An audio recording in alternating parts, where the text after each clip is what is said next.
Buenos días. Bueno, siendo las 7:40 de la mañana, vamos a dar inicio al tercer encuentro de gerentes de gestión humana. Un espacio que ha sido diseñado por Sincel para compartir y analizar entre expertos las diferentes prácticas que hacen la diferencia en la calidad de vida de las personas en el trabajo. Queremos contarles que la primera versión de este encuentro la realizamos hace exactamente 2 años, en octubre de 2017. En ese momento nos reunimos y nos dimos a la tarea de pensar y diseñar en un espacio que facilitara el encuentro entre ustedes. Ustedes que son directivos, gerentes y líderes de las áreas de gestión humana y que están interesados en aprender y en compartir con otros aquellas prácticas que logran alcanzar altos niveles de calidad de vida en el trabajo. En ese momento, la primera versión, hace 2 años, fue algo así como una prueba piloto. Recuerdo que en ese entonces los invitados fueron alrededor de 50 personas y esa prueba piloto resultó ser un completo éxito, no solamente por la satisfacción que generó eso en nosotros, sino además por los niveles de satisfacción que en ese momento fueron reportados por las personas que asistieron al encuentro. Sé que algunos de ustedes estuvieron en ese momento aquí. Eso obviamente hace 1 año, en su segunda versión, nos motivó nuevamente a reunirlos con unos, digamos, algunos retos adicionales. Lo primero fue que decidimos ampliarlo un poco más, ampliar el número de invitados y adicionalmente teníamos la expectativa de, si no superar eso bueno que habíamos alcanzado, por lo menos estar al nivel de eso que habíamos alcanzado en el 2017. Entonces, se imaginarán ustedes cómo nos fue para que hoy estemos aquí nuevamente reunidos. Hay una novedad este año especialmente, y es que han sido invitados, es la primera vez que este encuentro se hace a nivel nacional.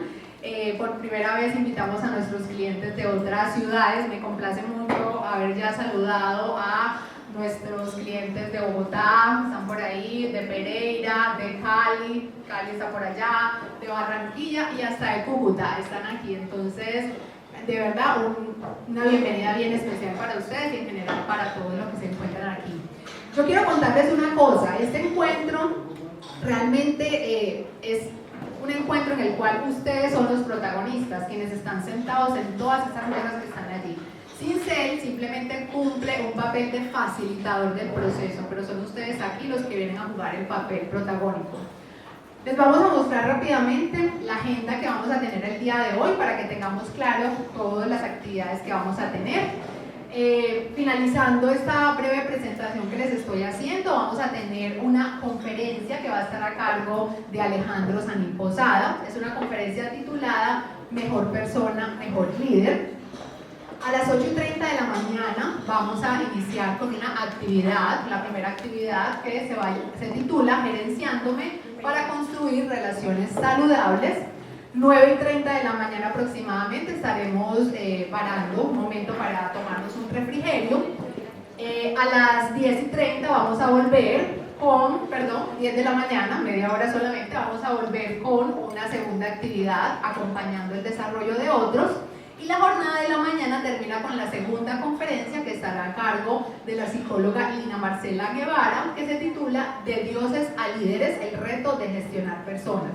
Vamos a parar allí, vamos a irnos a nuestro almuerzo a las 12 del día y para no correr tanto volveremos aquí nuevamente al salón a las 1:30 de la tarde, donde vamos a continuar con la tercera actividad, promoviendo entornos saludables. Seguimos a las 2:30 con la conferencia de María Eugenia Londoño, que se titula ¿Qué tienen los líderes que hacen la diferencia? Y finalmente 3:10 estaremos terminando con el panel de hallazgos y conclusiones. La idea es que alrededor de las 4 de la tarde estemos finalizando esta actividad para que podamos retornar, ojalá, a las casas a descansar. Bueno, muy bien. Yo me imagino que ya algunos de ustedes lo han notado, van a estar acompañados en cada una de las mesas por un consultor de Sincel. Les voy a agradecer a los consultores de Sincel que se levanten la mano para que los reconozcan. ¿Dónde? ¿No los vi por acá? Y la mesa allá quedó sola. Pero muy bien, están tomando café, pero bueno. Todas las mesas van a estar acompañadas de un consultor de Sincel. Ellos van a estarlos orientando durante las diferentes actividades que van a hacer. Como les dije, son simplemente unos orientadores del proceso. Ustedes aquí vinieron a hacer la tarea, por decirlo de alguna manera. Vamos a iniciar entonces. Durante el día yo les voy a estar contando alguna serie de actividades que vamos a tener. Vamos a tener rifas, juegos y espectáculos, pero yo les voy a ir contando en el transcurso del día. Por el momento entonces vamos a recordar qué nos convoca el día de hoy. Este encuentro gira en torno al tema del liderazgo. Vamos a hablar sobre las diferentes estrategias y prácticas para desarrollar esta habilidad en las organizaciones. Y algo muy importante, todos los que están aquí son líderes, entonces vamos a empezar por ustedes, líderes de procesos de gestión humana, y esos aprendizajes se los van a llevar el día de hoy de este encuentro. Para iniciar entonces la actividad del encuentro, vamos a iniciar, como les decía, con la conferencia que estará a cargo del doctor Alejandro Sanín Posada, la conferencia Mejor Persona, Mejor Líder. Yo sé que muchos de ustedes ya conocen a Alejandro, pero también sé que algunos no. Les voy a leer un poquito de su currículo para que lo conozcan. Alejandro, que lo tengo aquí a mi lado, es psicólogo, es doctor y magíster en Psicología del Trabajo, las organizaciones y en recursos humanos de la Universidad Jaume I de España.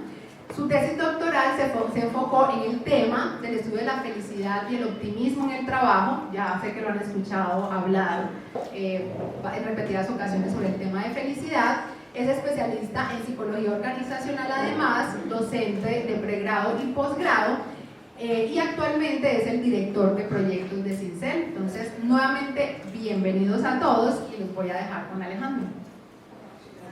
Gracias, Elena. Buenos días. Bueno, todos han trabajado y trabajan en estos momentos en organizaciones y seguro tienen una cosa muy clara, y es que la organización se crea porque es la manera en la que encontramos de articular esfuerzos para poder cumplir con un objetivo. Es decir, necesitamos del concurso y de la participación de muchas personas para que a partir de esa participación de distintas personas podamos alcanzar los resultados. Y resulta que cuando nosotros necesitamos que las personas,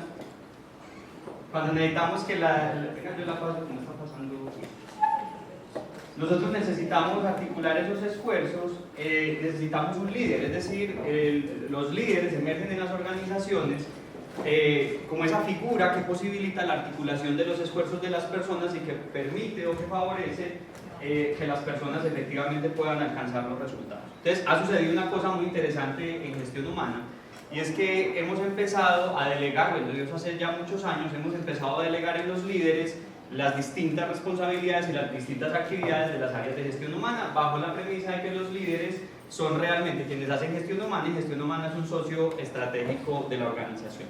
Pero cuando hemos empezado a delegar esas funciones en los líderes, nos hemos encontrado con dos problemas. El primero es que en ocasiones esos líderes no están interesados en hacer ninguna de las actividades de gestión humana, o segundo, aunque están interesados, no tienen las competencias.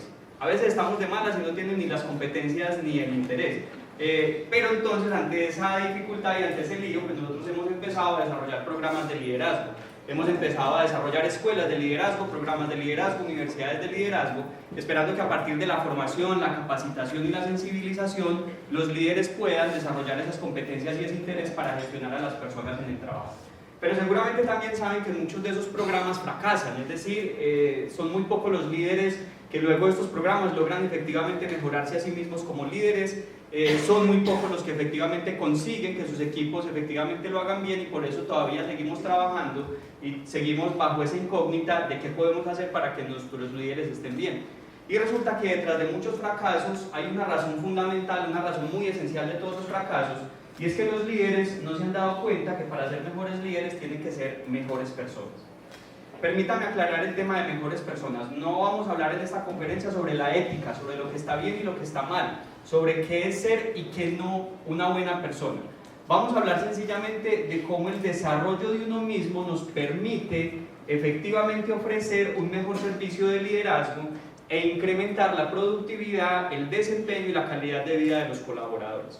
Porque tenemos que entender que a los líderes les hemos pedido un montón de cosas, muchísimas cosas, les hemos pedido que gestionen el clima organizacional, les hemos pedido que favorezcan la satisfacción laboral, el desempeño, y cada tanto que aparece una práctica nueva, queremos que ese líder se encargue de todas esas actividades. Entonces tenemos a un personaje de la organización completamente recargado de actividades, completamente recargado de conductas y de acciones que tiene que ejecutar, y no tenemos muy claro cómo es que va a conseguir eso ni cómo es que vamos a poder lograrlo. Entonces, ¿qué pasa? Vamos a ver acá un proceso, un ciclo que se sigue para poder que el líder efectivamente se convierta en un líder que consiga resultados y que favorezca calidad de vida. Y ese proceso tiene 3 etapas fundamentales. La primera es la identificación de las propias fortalezas y de las necesidades de mejora. La segunda es la posibilidad y es trabajar en el desarrollo de esas competencias, y el tercero es verificar el impacto de eso, que es donde normalmente estamos en deuda en gestión humana. Es decir, vamos a dejar de medir si los jefes fueron o no fueron a capacitación y tenemos que empezar a medir si haber asistido a la capacitación tuvo algún impacto. Porque a mí todavía me parece que, o es un poco triste que todavía el indicador de gestión humana siga siendo cantidad de personas que asistieron sobre cantidad de personas de la organización. Eso es un indicador que dice muy poco sobre el efecto que nosotros tenemos como gestión humana dentro de la organización. Sin embargo, es uno de los indicadores que más mostramos en las juntas directivas: cuánta gente fue y cuánta gente tenía que haber ido. Entonces vamos a empezar con ese proceso, vamos a empezar con la primera etapa, que es la etapa de la identificación. Y dentro de esa identificación, lo que nosotros vamos a ver es 2 conceptos fundamentales. Primero está el concepto de autoconciencia gerencial, es decir, lo primero que tenemos que desarrollar en un líder es su capacidad para verse, su capacidad para entenderse y para al mismo tiempo ver cómo lo ven los demás. La autoconciencia gerencial, lo han mostrado las investigaciones, suele caracterizar, sin que existan recetas de éxito, suele caracterizar a los líderes más exitosos. Es decir, en varios estudios donde se seleccionaron a distintos líderes que eran exitosos, que tenían equipos que no rotaban, que no se ausentaban y que al mismo tiempo conseguían altos niveles de productividad, había una característica común en esos líderes y era su autoconciencia. Es decir, la capacidad que tienen de saber cómo son y de saber cómo son vistos. Y eso tiene una razón de ser, hay un proceso psicológico que explica que eso suceda, y es que cuando un líder sabe en qué está fallando y sabe en qué es lo que está haciendo bien, pues le presta atención a eso, y al prestarle atención puede desarrollar lo que le haga falta, puede potenciar lo que tiene bueno. Cuando una persona no le presta atención a uno de sus dificultades o sus debilidades, pues es difícil que se ponga a la tarea de superarlo. Y el ejemplo es muy sencillo. Imagínense que ustedes tienen un montón de síntomas y no le prestan mucha atención a eso. No sé, tienen fiebre, tienen desaliento, de repente se marean y se caen, pero no le prestan atención a eso, como si no se dieran cuenta. Lo más probable es que eso genere alguna consecuencia negativa, pero como usted no le prestó atención, pues entonces efectivamente no hizo nada. Lo mismo sucede con la autoconciencia gerencial. Pero la autoconciencia gerencial es la capacidad de percibir y de darse cuenta de eso que me está sucediendo como líder y que estamos haciendo, para poder empezar a desarrollar y empezar a gestionar mis propias habilidades y mis propias fortalezas. Vale la pena mencionar que Goleman adicionalmente considera la autoconciencia la puerta de entrada, la habilidad esencial de la empatía. Es decir, dentro de todos los elementos que componen la inteligencia emocional, la autoconciencia es ese primer momento, esa puerta de entrada para que las personas puedan desarrollar esa autoconciencia. Entonces, un buen líder empieza entendiendo cómo se ve a sí mismo y cómo lo ven los demás.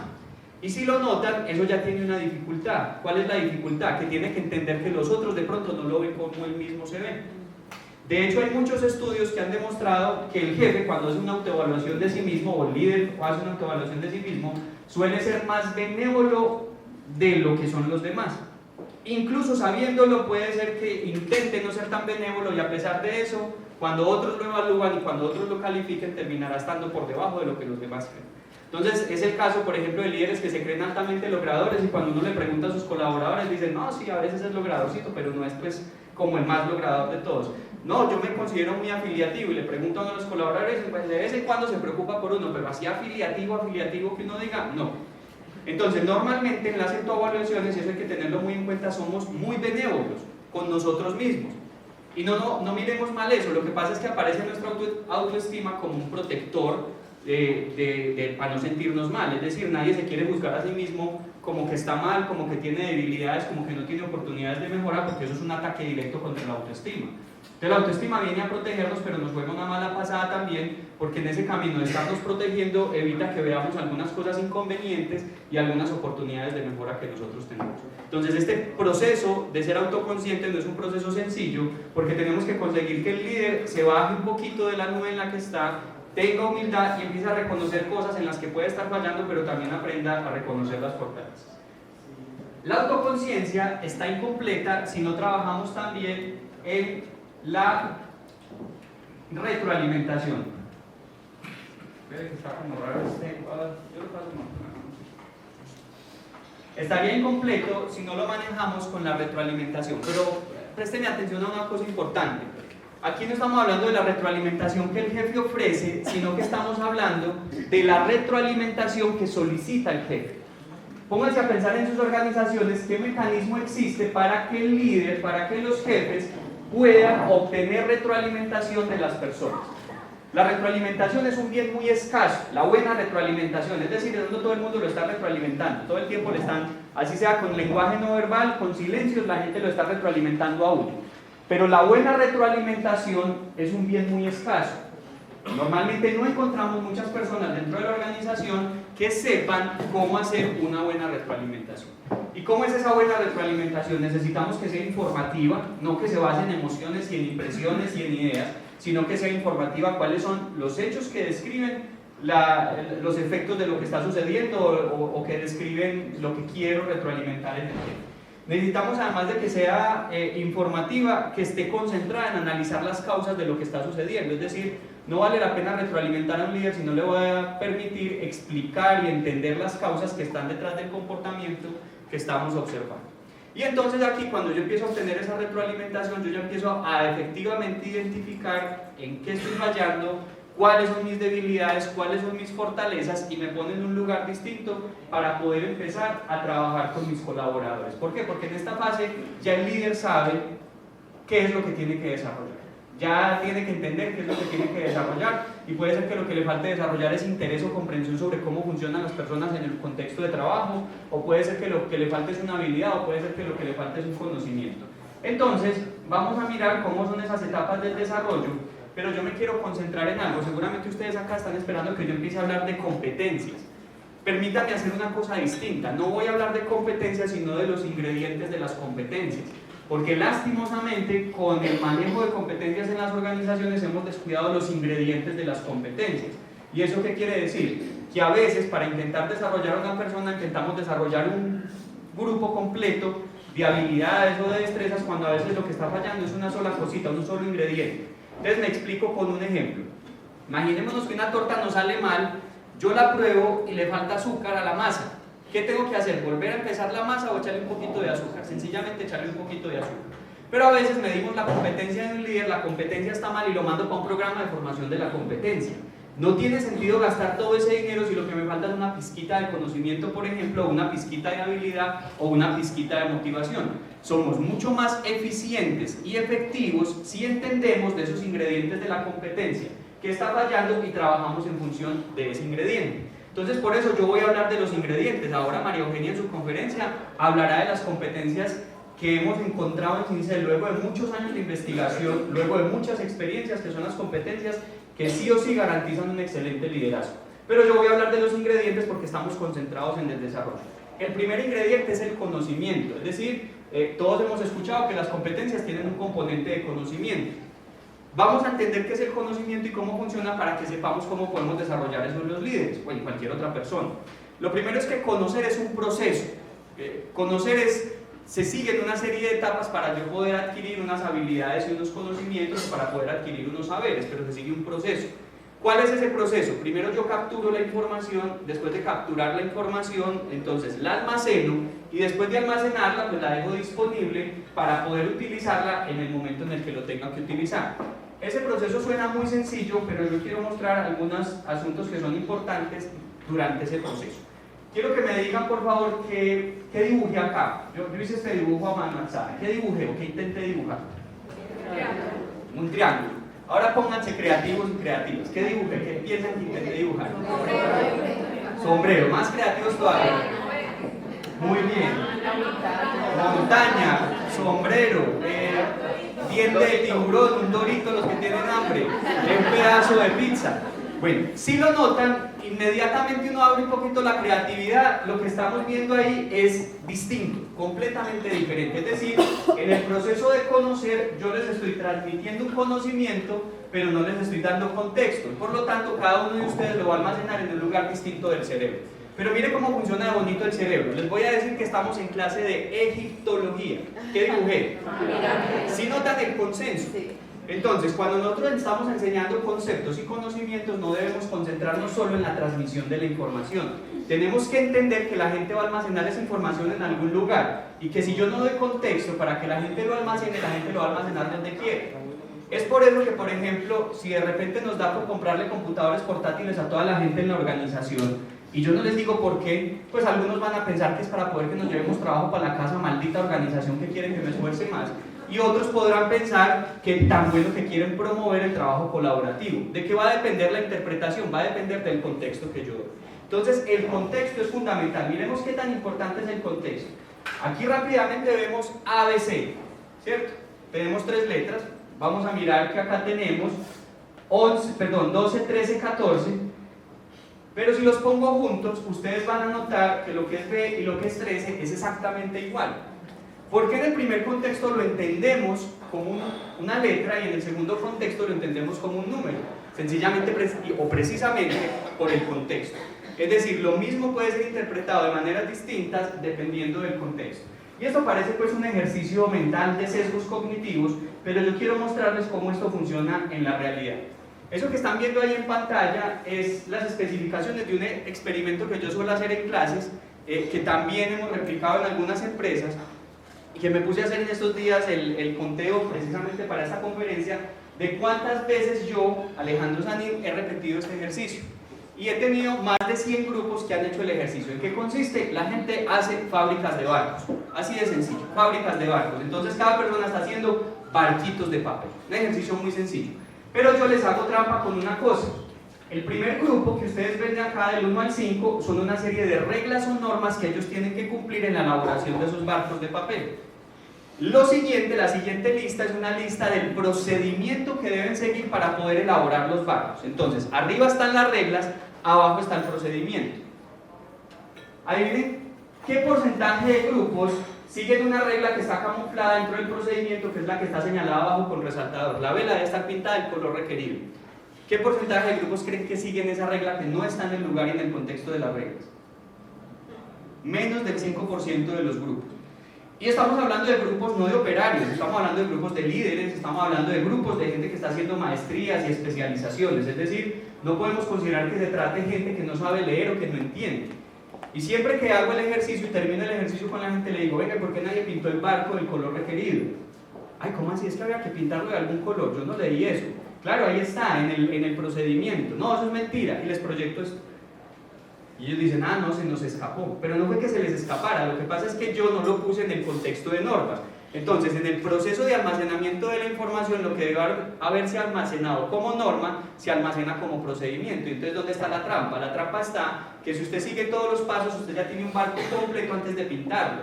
Y entonces usted ya cierra el ciclo y el proceso psicológico y usted ya terminó la tarea. Entonces imagínense cuántas veces nosotros nos hemos quejado de un colaborador o de un líder que no sigue las especificaciones o las normas y sencillamente es porque no le dimos contexto a esa norma para que lo entendiera como tal. Entonces el conocimiento es algo que tenemos que entender cómo funciona si queremos desarrollar bien una competencia, porque a veces las dificultades de un líder están solo en el componente de conocimiento de la competencia. Pero hay otro componente que es el componente de habilidad. Cuando hablamos de habilidad nos referimos al dominio que tiene una persona, la capacidad que tiene una persona de manipular información, de crear información o de manipular objetos o manipularse a sí mismo o trabajar con su propio cuerpo. Entonces una habilidad puede ser física o puede ser cognitiva, es decir, yo puedo tener la habilidad para hacer cálculos, eso es una habilidad que yo hago con información, y puedo tener también la habilidad, pues no sé, de hacer manualidades, es una habilidad que se manifiesta en la motricidad fina, por ejemplo. Entonces, sobre la habilidad hay un asunto muy interesante. Uno puede quedarse mucho rato pensando en la habilidad, pero hay una cosa que es muy interesante y en esa me voy a centrar, y es que solo se ha encontrado una manera de desarrollar habilidad, una sola, no existe otra manera, y es a partir del ejercicio. ¿Eso qué quiere decir? Que no existe un taller de 8 horas para 25 jefes que me desarrollen el liderazgo. No existe. Sin embargo, sigue siendo la solicitud de las áreas de gestión humana. Hágame un taller, yo necesito que este líder deje de ser un líder medio mediocre y al menos se convierta en un buen líder en 8 horas. Venga, pero al menos pues que sea un grupo de 12. No, es que tengo 50, los quiero todos en un grupo. Entonces imagínense que yo le voy a enseñar a montar bicicleta a 50 niños con una sola bicicleta. Más o menos así veo yo esos talleres. 50 niños, una sola bicicleta. Y sin la posibilidad de ver cómo cada niño monta en la bicicleta y cómo desarrolla la habilidad. Porque para poder desarrollar bien esa habilidad, yo necesito que haya una exigencia, pero también que haya facilidades para desarrollarla, y que además de que existan facilidades, pues que haya un refuerzo de eso que está sucediendo. Entonces, ojo, no estoy diciendo que los talleres no funcionen, lo que pasa es que la expectativa no puede ser que el taller me desarrolle habilidad, porque la habilidad solamente se va a desarrollar a partir del ejercicio. A mí hay gente que se me ha acercado y me ha dicho: Alejo, venga, yo quiero aprender a hablar en público. ¿Usted cómo me dice que puedo desarrollar esa habilidad? Yo, ¿sabe qué es clave? Hable en público. No, pero dame tipsitos. No, primero párese y yo veo cómo lo está haciendo, pero hable en público si quiere aprender a hablar en público. Entonces, la única manera de desarrollar una habilidad es a partir del ejercicio, pero no el ejercicio solo. Es el ejercicio con seguimiento y con retroalimentación. En estos días en la ciclovía yo veía el mejor ejemplo de cómo se desarrolla una habilidad. Iba el papá y la mamá con la niña, y la niña montando en bicicleta. Y entonces estaban los papás diciéndole: mire para el frente, no mire para el piso, pedale más rápido, no mueva tanto las manos, no mueva el manubrio. Yo decía, así debería funcionar la formación de habilidades en una organización. Lo pongo a ejercitar y lo estoy retroalimentando. Yo no me imaginaba a esos papás comprando un tablero gigante, poniéndolo en la sala de la casa y diciéndole a la niña: bueno, vamos a aprender cómo montar bicicleta. Vamos a ver las partes de la bicicleta. ¿Qué es un pedal? ¿Tú qué crees que es un pedal? Y la niña respondiendo qué cree que es un pedal, dónde cree que tiene que mantener la mirada.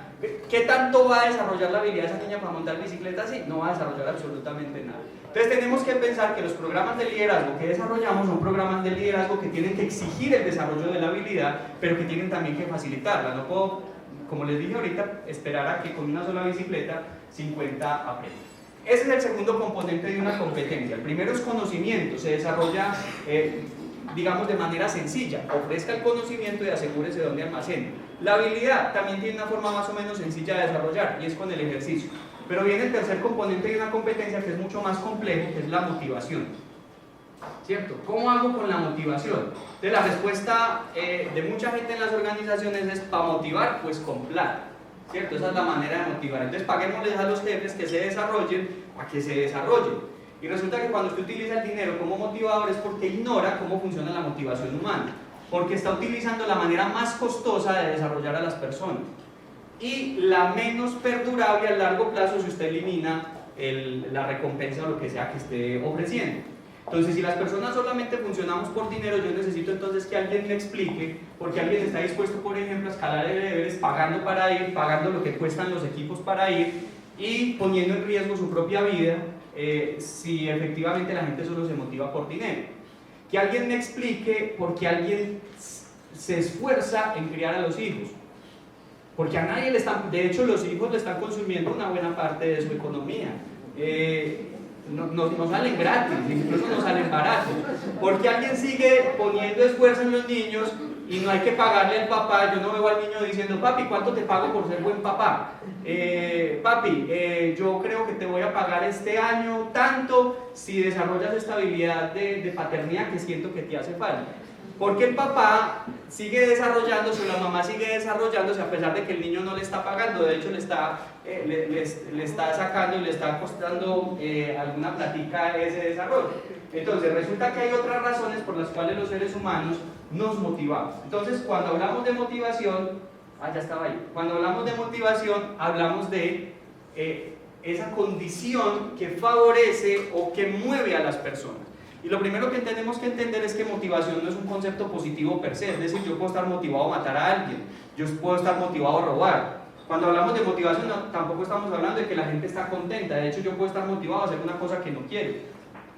Yo puedo estar motivado, por ejemplo, a robar y puedo no querer robar. Lo que pasa es que estoy aguantando hambre y me veo obligado a eso. O estoy en medio de un atraco y yo no me levanté esa mañana diciendo, ay, qué rico que me atraquen, no, y hace tanto que no me atracan.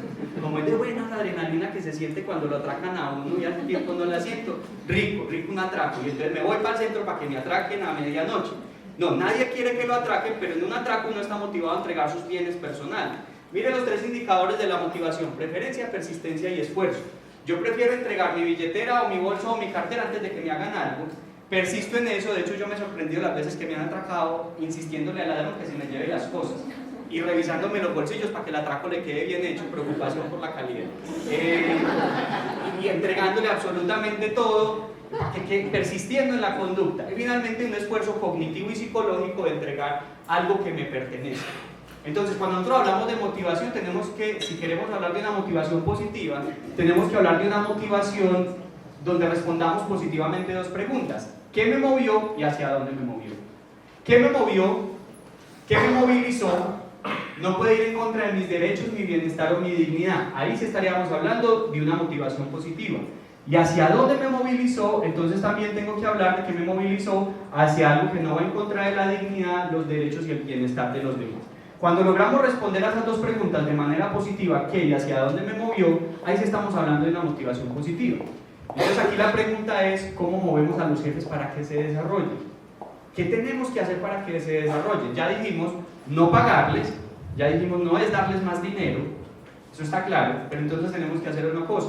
Y resulta que las teorías motivacionales han encontrado hay algo común en todas ellas, y es que las personas suelen motivarse más cuando se les exige que cuando se les da. Es decir, nos conectamos más con las tareas, con las actividades y con lo que desarrollamos, cuando esa tarea nos exige y nos cuesta esfuerzo, que cuando sencillamente me dan cosas a mí.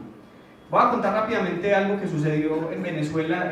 Recién empezó Chávez en el poder, que resultó ser un experimento social no planeado, muy interesante. Y es que había un montón de gente más o menos del mismo barrio, mismo estrato socioeconómico, más o menos mismo nivel educativo, y una proporción importante de las personas de ese barrio les dieron un crédito para poder pagar su casa.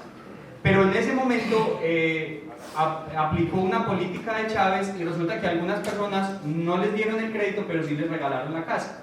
¿Eso qué quiere decir? Que teníamos una población muy interesante, porque había un porcentaje de gente que iba a pagar por su casa y otro porcentaje de personas que les habían regalado la casa. Entonces los antropólogos y los sociólogos se vieron muy interesados en el caso y quisieron hacer un rastreo de qué pasaba con las casas de esas personas pasados algunos años. Y se encontraron con una cosa muy genial. Las personas a las que les habían regalado la casa, a los 2-3 años la casa estaba deteriorada, estaba mal tenida, tenía ya fracturas, tenía muchos problemas, etc. Pero las personas que habían pagado por su casa la tenían todavía en buenas condiciones. Y gracias a eso se confirma, y hay muchos otros experimentos y muchas otras investigaciones, que las personas cuidan más y se encariñan más con las cosas que les cuestan esfuerzo y no con las cosas que nos regalan. Y eso explica lo que estaba hablando ahorita de los niños. ¿Por qué nos encariñamos tanto con los niños? Pues porque nos ha costado algo de esfuerzo criarlos. Por eso uno ve por ahí padres negociando hijos y diciendo, ve, aquel está como más bonito que el mío, yo voy a proponer un intercambio y encibo la lavadora porque qué niño tan lindo.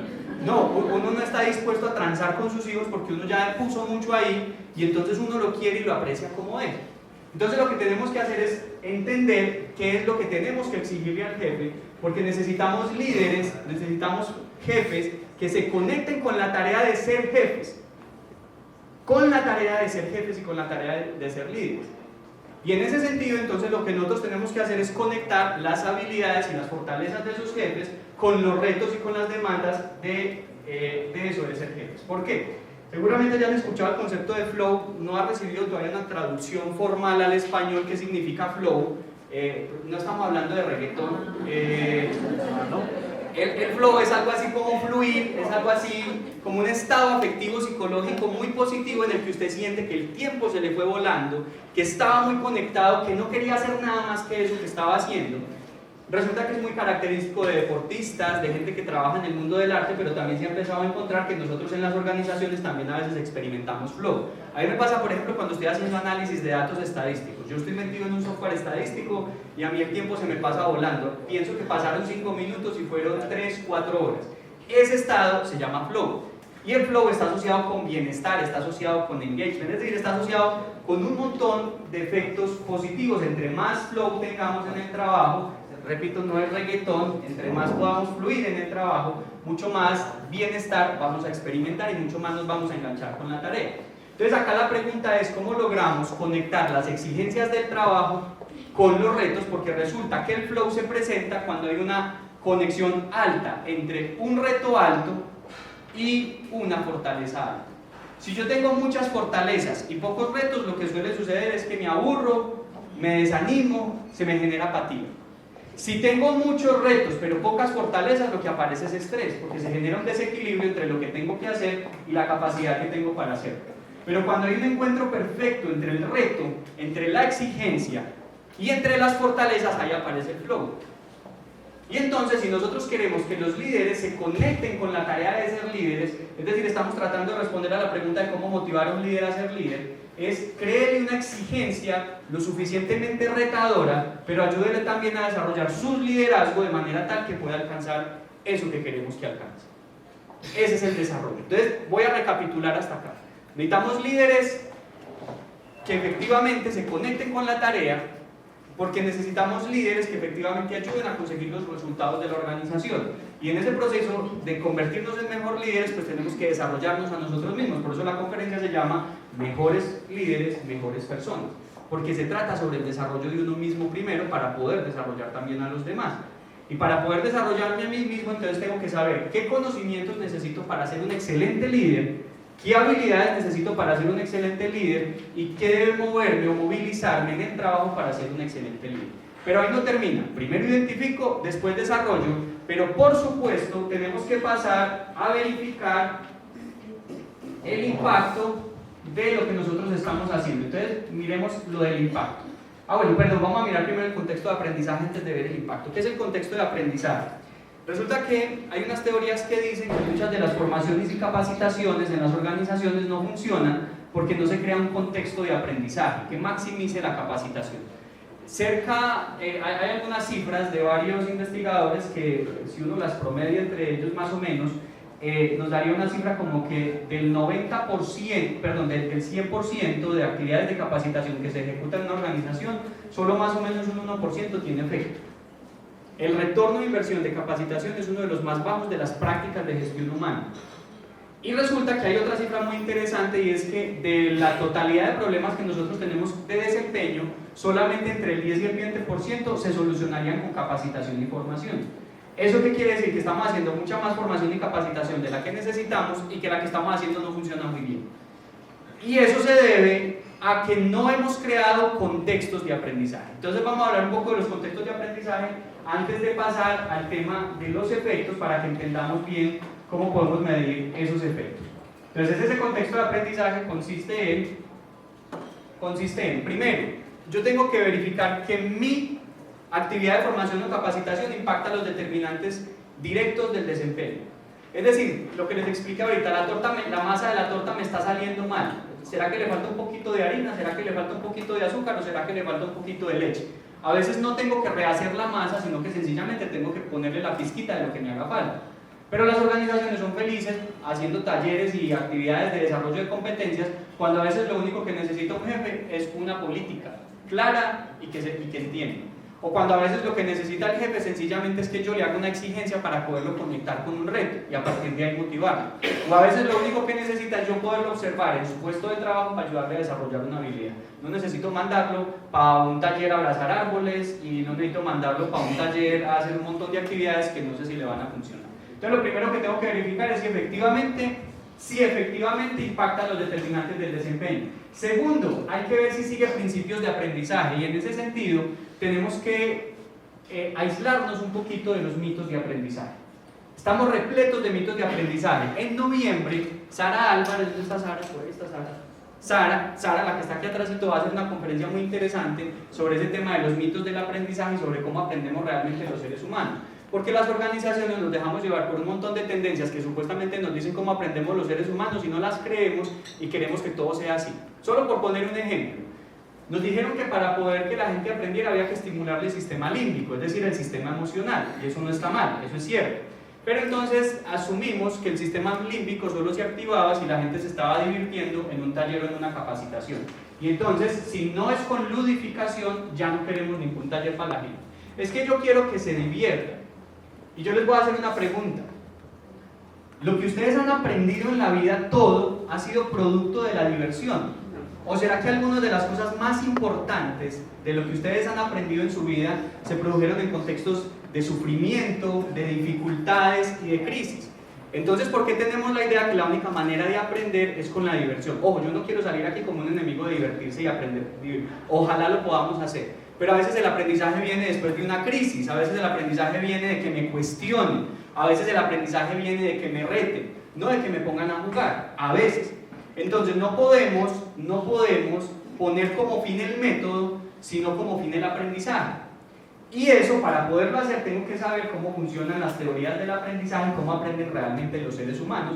Más allá de las tendencias, tengo que entender neurofisiológicamente cómo aprende la gente. Y eso les va a hablar Sara en noviembre. Para los que estén interesados, estén pendientes de la invitación. Tercero, tengo que crear la exigencia. Si no creo la exigencia, la gente no desarrolla la habilidad. ¿A qué me refiero con la exigencia? Yo necesito que todos mis profesionales que entren a esta organización tengan inglés. Me gasto un montón de plata, le subo el salario a la gente para poder atraer gente que hable inglés, pero resulta que en mi organización pasan 3 años sin que nadie tenga que hablar inglés. Lo máximo que uno escucha inglés en la organización es que alguien dice, ok, hasta ahí. Nada más. Entonces nosotros no podemos crear o exigir un conocimiento, una habilidad, si no lo vamos a demandar en la cotidianidad. Porque ¿qué pasa cuando nosotros no demandamos o exigimos algo en la cotidianidad? Se pierde, desaparece, se extingue. Y es lo que explica por qué nosotros los profesionales colombianos en general no sabemos o no hablamos también en inglés. Nos defendemos leyéndolo, lo escuchamos más o menos, pero que no me pongan a hablar porque me da un accidente cerebrovascular tratando de pronunciar 3 o 4 palabras seguidas. Bueno, entonces la exigencia tiene que existir. Sin exigencia no hay desarrollo. No debe generar disonancia, es decir, no me debe desarrollar algo que me va a producir un conflicto. Voy a poner un ejemplo sencillo. Yo trabajo de secretaria en una organización y me dejaron hacer una especialización y una maestría, bueno, primero el pregrado, etc. Ahora soy una abogada en derecho laboral experta. Y resulta que en esta organización no hay una sola plaza de abogado, o la hay, pero la persona que está ahí se va a jubilar ahí. Es buenísima. A menos que le dé un accidente cerebrovascular, un ataque cardíaco, yo puedo cruzar los dedos todos los días cuando entre pues, por la puerta a ver si Diosito lo lleva, pero si no le pasa nada, yo no voy a entrar a esta organización como abogada. Y entonces, ¿qué pasa? Se genera una disonancia. Se genera un conflicto entre lo que tengo desarrollado y lo que puedo efectivamente hacer. Quinto, necesita retroalimentación. Volvamos al ejemplo de la niña que está aprendiendo a montar bicicleta. Va la niña y están el papá y la mamá por acá detrás, tras bambalinas. Mira la berraquita que está mirando para el piso. Ay, se cayó por eso. Pero no le dicen a la niña. Mírala. No, es que está pedaleando muy lento, se volvió a caer. En fin de año le decimos. Así funcionan las evaluaciones de desempeño en las organizaciones. Eso no es ridículo, pero así funciona. Funcionan esperando hasta fin de año o hasta mitad de año para decirle al otro en qué es lo que está fallando. Entonces, mire lo ridículo que me suena a mí con la niña. Entonces, mi amor, hoy es junio, vamos a hacer seguimiento de las actividades de desarrollo de habilidad para montar bicicleta de enero hasta hoy. Nos dimos cuenta que todos esos raspones y esa fractura tienen una razón de ser, que es que estás mirando para el piso, mi amor. No tiene sentido. ¿Cuándo tenía sentido hacerle la retroalimentación? En el momento en el que están sucediendo las cosas, porque es el momento en el que pueden cambiar la conducta. No me imagino un director técnico, a mí me encanta el fútbol, entonces les voy a poner un ejemplo de fútbol. No me imagino el director técnico de fútbol diciendo: este hijo de madre no está ahí parado en el penalti para el tiro de esquina para meterlo de cabeza. Bueno, la evaluación de fin de año le digo. ¿Qué hace el director técnico? Se para y le dice: oíste, metete en el penalti, al área de penalti, punto. Tienes que marcar, este no está marcando por las B, hoy yo sabía. No tiene ningún sentido. Si usted no retroalimenta inmediatamente, pierde el poder de la retroalimentación. Finalmente, hay que hacer reconocimiento cuando se vayan obteniendo esos logros del desarrollo de la habilidad y del conocimiento, Y cada una de las personas que trabaja en gestión humana tiene que tener el rol claro. Eso se llama, todos esos elementos son elementos de maximización del aprendizaje. Y en esto último, el rol claro, hay 4 protagonistas fundamentales. Gestión humana, el jefe o la jefe, el o la colaboradora y el facilitador. Los 4 tienen que estar conectados y alineados para que se maximice la capacitación. ¿Cómo funciona? Bueno, o pregunta, ¿quién de ustedes antes de ir a una formación o capacitación se sentó previamente con su jefe para que el jefe le explicara qué quiere que vaya y haga después de asistir a la capacitación? Usted cuando venga a esa capacitación en tal cosa va a venir y va a hacer A, B o C. Eso es maximizar la capacitación, porque yo favorezco la atención de las personas. Y todas las personas en ese círculo, el jefe, el colaborador, gestión humana y el facilitador, tienen que tener claro su rol para que eso funcione. Ahora sí vamos a los efectos, pero en este no nos vamos a demorar nada. Los efectos es que yo tengo que demostrar que efectivamente me funcionó lo que hice. Tuvo un impacto, tuvo un efecto. Entonces, primero tengo que ver si a la gente le gustó o no le gustó lo que hice. Este es el modelo de Kirkpatrick básico. ¿Le gustó o no le gustó? Entonces fui a un curso de inglés, me gustó el curso de inglés, sí me gustó. Segundo, soy capaz de hablar en inglés, es decir, hay un cambio en mi conducta. Entonces estamos aquí los que participamos en el curso de inglés y empezamos a hablar entre nosotros en inglés, ahí hay un cambio en la conducta. Pero lo tercero es, lo llevo al puesto de trabajo. Ya estás llamando a los proveedores internacionales para hacer compras más baratas. Ah, no, es que me da pena hablar con proveedores. Yo en la clase lo hago perfecto, pero es que aquí me da pena. Ahí ya no hay transferencia al puesto de trabajo. Entonces, que la persona tenga la capacidad de hacerlo, pero no lo lleve, quedamos en la mitad del camino. Vamos a suponer que lo lleva al puesto de trabajo y después tengo que verificar el impacto. Es decir, si efectivamente lo que aprendió tuvo el beneficio que yo esperaba. Y al modelo Kirkpatrick nosotros le sumamos un 5.º nivel de medición, que es el efecto colateral. A veces desarrollo algo en las personas que, aunque yo tenía las mejores intenciones, terminó teniendo un efecto negativo. Como al señor que lo mandaron para Alemania a aprender a manejar una máquina 3 meses, volvió, renunció a su empresa y pasó la cuenta de cobro como proveedor externo del manejo de la máquina, porque era el único en Colombia que la sabía manejar. Eso se llama efecto colateral. Usted tenía las mejores intenciones, pero no funcionó. Entonces, a la hora de medir impacto, tenemos que pasar de indicadores operativos, el que les dije ahorita, cantidad de personas que asistió, a indicadores de logros. Efectos. ¿Cuáles son algunos de esos efectos? ¿Cómo me van las mediciones? ¿Cómo está el clima organizacional, el compromiso afectivo, la satisfacción de la gente, la productividad? La productividad es un indicador por excelencia de gestión humana. Las ventas es un indicador de gestión humana. Yo no sé por qué nos lo dejamos robar de otras áreas. Yo le digo a la gente, ¿cuál es un indicador de gestión humana? Ay, no, la cantidad de gente que asistió. Y yo le dije, pero ventas no, ventas es de ventas, no, ventas también es suyo. Usted no fue el que capacitó a los vendedores. Productividad no es suyo, luego la gente no es la que está produciendo. Los indicadores más importantes de gestión humana son los indicadores de la organización, porque se cumplen a partir de las personas. Entonces, aquí hay solo algunos ejemplos de esos indicadores que tenemos que encontrar y que tenemos que utilizar en las organizaciones. ¿Por qué? ¿Para qué hacer todo esto? Resulta que tenemos que entender que el líder lo que hace es prestar un servicio. Ser líder no es un privilegio, ser líder es una responsabilidad, y es una responsabilidad de servir a otros, de orientarlos y de guiarlos. Y esa responsabilidad implica entonces que yo me hago mejor persona. Ojo, no buena persona, eso no lo discutimos acá, pero sí mejor persona, es decir, que me desarrollo a mí mismo para poder prestar un mejor servicio a otros. Y ese mejor servicio que yo les presto a otros va a tener un impacto no solamente en la organización, sino que tenemos que pensar que cuando estamos ante buenos líderes se ve beneficiada la gente, el equipo y la sociedad. Muchísimas gracias.